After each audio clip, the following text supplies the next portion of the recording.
कण कण में जर्रे जर्रे में रहने वाला,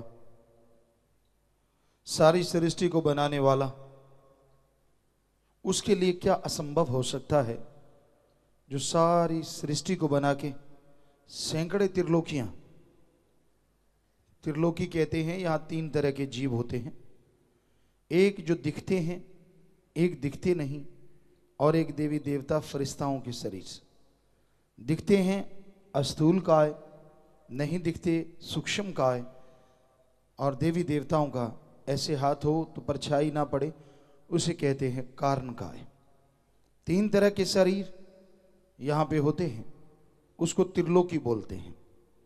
ऐसी सैकड़े त्रिलोकियां हैं, और यहां जाके आत्माओं का वास होता है भक्ति के अनुसार, सेवा सिमरण के अनुसार। तो वो सचखंड निज धाम, वहां पे पता नहीं कितनी रूहों का वास है, और सबके साथ परमपिता परमात्मा है जहरा तौर पे। यहां तो नजर नहीं आता, लेकिन वहां तो हर आत्मा का मालिक सदगुरु मौला उनके साथ है। तो वो कैसा होगा जो हर जगह एक होते हुए भी मौजूद है। वो सुप्रीम पावर, वो परमपिता परमात्मा हर जगह है, पर वो हैरानी की बात यह है हर जगह होते हुए भी वो अजन्मा है, वो जन्म नहीं लेता, और अजाप है, उसका जाप नहीं हो सकता। उस तक जाने के लिए जाप करना पड़ता है। जब उसकी शब्द को, धुन को पकड़ लेते हैं, जाप की जरूरत नहीं पड़ती। अवर्णनीय है, कोई तुलना नहीं है उसके बराबर। तो वो क्या नहीं कर सकता। आदमी के अंदर रोग पैदा होते हैं, कर्म रोग, या फिर उसके शरीर के खरीदे गए रोग। कोई सच्चे दिल से परमपिता परमात्मा को याद करे तो जिसने ये शरीर बनाया है वो उन रोगों को शरीर में से ऐसे निकाल देता है जैसे मक्खन में से बाल निकाल देते हैं, मालूम तक नहीं पड़ता। पर बात संतों के वचनों को मानने की है। अगर कोई मान ले, सहज सुभाए फकीर कहते हैं, कहते नहीं मालिक कहलवाते हैं, और उनको कोई उसी समय पकड़ ले, बस बेड़ा पार हो जाता है। असंभव भी संभव हो जाया करता है। लेकिन वचनों की ही भक्ति है कलयुग में। मान लिया तो ठीक है, ना माना तो भरो। संत गुस्से नहीं होते कि मेरा वचन क्यों नहीं माना, दुखी जरूर होते हैं कि भाई इसके कर्म काट रहे थे, पहाड़ गिरने वाला था, लेकिन ये है जालिम, मानने को तैयार नहीं। चलो फिर क्या कर सकते हैं। तो वो अल्लाह, वो वाहिगुरु, वो राम इतना शक्तिशाली है कि सच्चे दिल से याद करने मात्र से वो इंसान की जायज इच्छाएं पूरी करनी शुरू कर देता है। तो जरा सोचिए, अगर कोई लगातार भक्ति करे, लगातार इबादत करे, तो क्या कोई कमी आने देगा? कभी नहीं, कभी नहीं।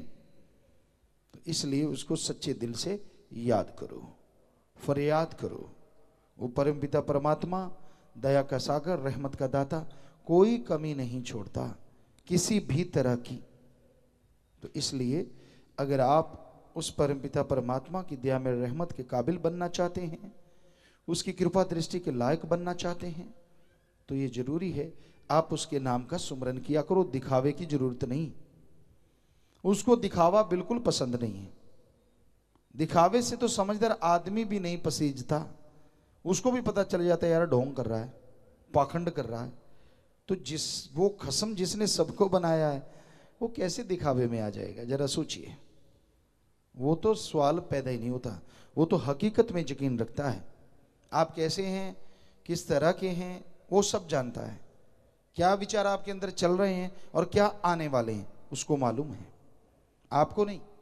आपको तो इतना मालूम है क्या आए थे और क्या आ रहे हैं, आएंगे क्या ये भी उस मालिक को पता है।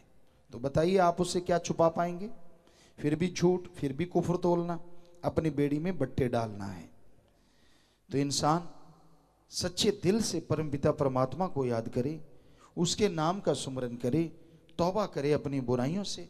यकीन मानिए वो वैश्यों को ऐसा भक्त बना देता है जिसका नाम दोनों जहां में अमर हो जाता है।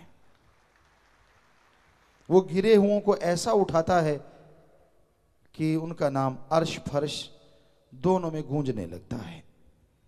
इसलिए भाई उस मालिक का नाम जपा करो। जरूरी है नाम जपना।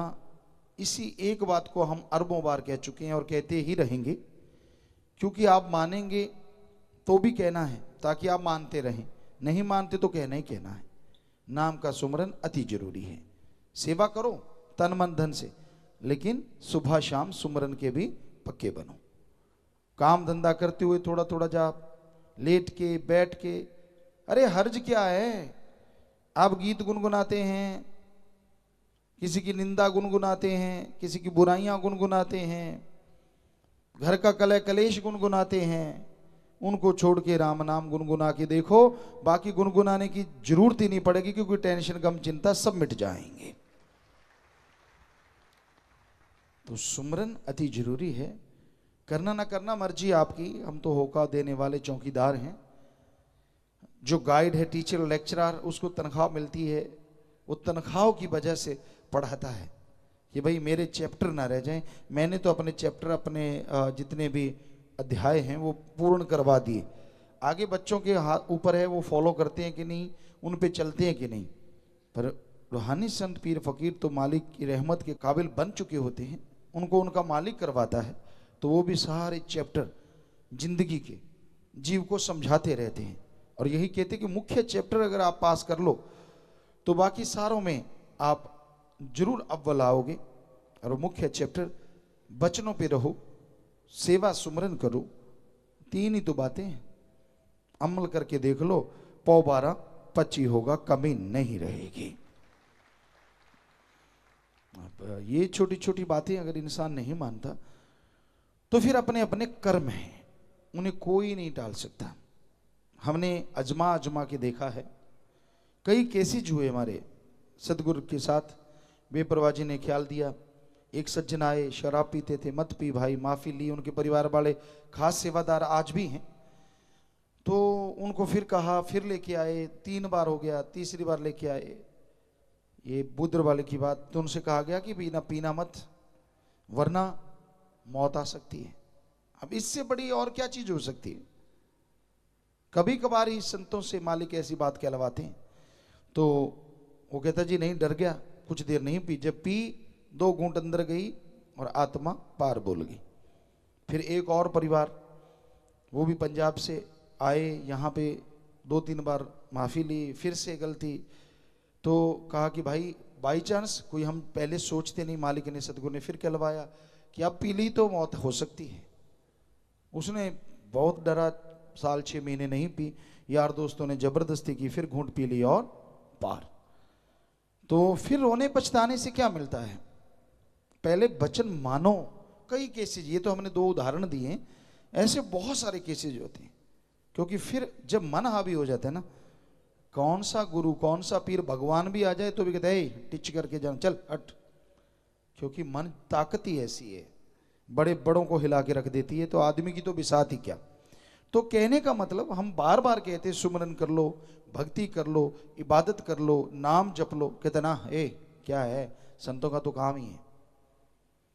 देखो हमने कहा कि ये पूछा करो कि आज सुमरन किया कि नहीं।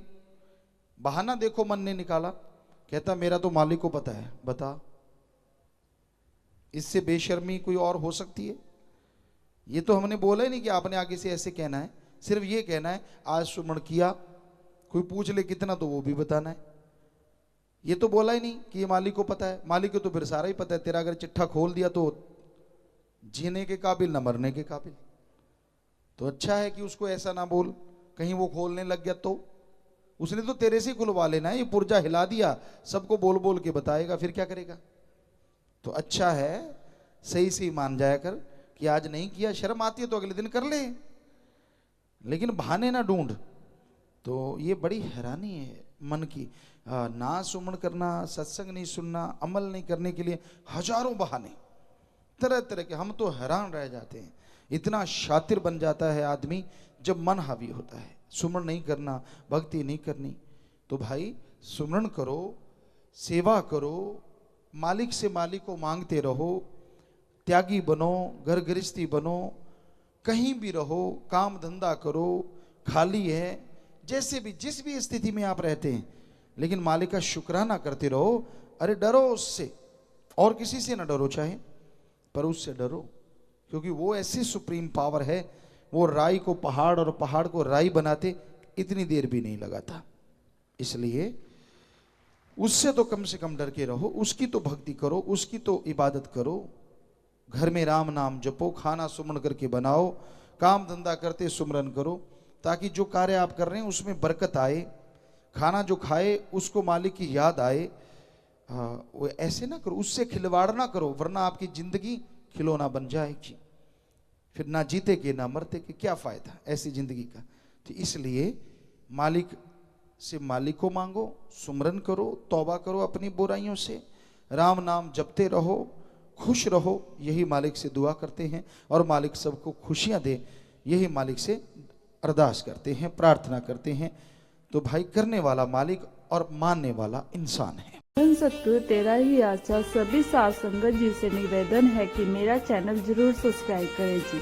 धन धन सतगुरु तेरा ही आसरा।